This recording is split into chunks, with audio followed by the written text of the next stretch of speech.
আমি নবীর উম্মতরারে যদি মোহাব্বত নিয়ে আমি নবীর উপর একবার দুরূদ শরীফ পড়ে কয়বার? একবার মোহাব্বত নিয়া দুরূদ পড়লে রে আমার আল্লাহ কয় ওই বান্দার আমলনামায় 10টা নেকি লিখে দে।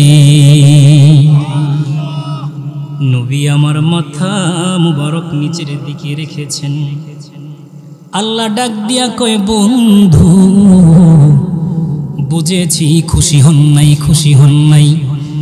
একবার দুরূদ শরীফ পড়লে 10টা নেকি আপনার উম্মতের আমলনামায় দিলাম, তাতেও খুশি হন নাই।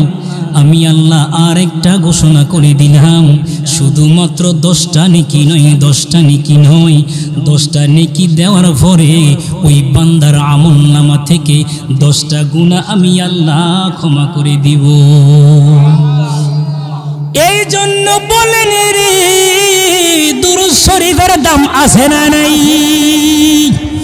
মোহাব্বত নিয়ে দুরূদ শরীফ পড়ব। আল্লাহুম্মা সাল্লি আলা সাইয়্যিদিনা মাশাআল্লাহ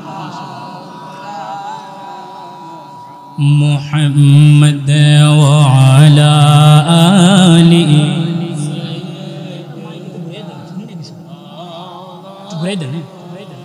মুহাম্মাদ আল্লাহুম্মা সাল্লি বেশি না, হালকা ঘুরে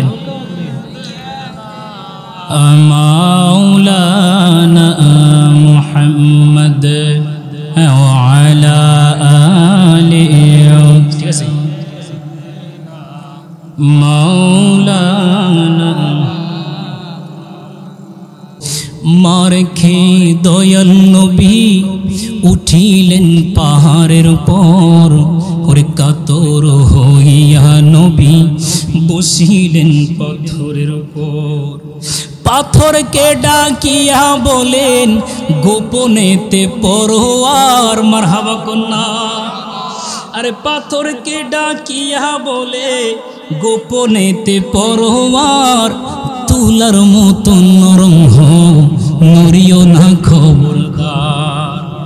ও পাথর বেয়াদবি করিও না, পাথর বেয়াদবি করিও না, ইনি রাসূল আল্লাহ আর মদিনার বুলবুল নবী কামলিওয়ালা।